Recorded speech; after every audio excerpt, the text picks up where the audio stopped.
We are back. Now we're going to disinfect the mixing glass and the CBD bottle with alcohol. We're going to use a piece of paper and we want to clean the outside of the bottle. According to the instructions on how to make CBD oil, we will be creating isolate CBD oil with a potency of 3000 milligrams in a 30 milliliter or 1 ounce bottle. First, we will weigh 25.35 grams of MCT coconut oil. We're going to open the whole bottle and proceed to weigh it on the scale. We have weighed 25.4 grams of oil, which is very close to the required amount. Now we're going to place the oil on the stove to create a bain-marie or double boiling and heat it up.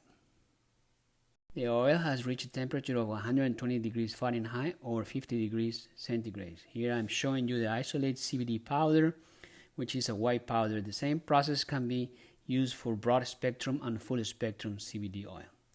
We add the isolate powder to the oil and mix it. At this point, the mixture appears cloudy, but as it heats up around 140 degrees Fahrenheit or 60 degrees centigrade, it will integrate well with the oil and turn into a clear oil with a light yellow tone.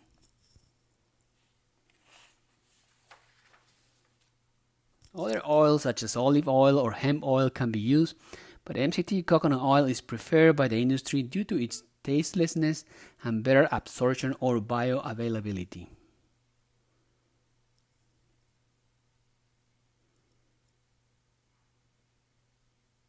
Proceed to fill the bottle.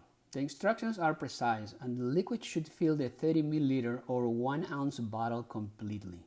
I recommend waiting for the oil to cool before closing the bottle to avoid water condensation inside. I will see you in the next video 3 out of 3.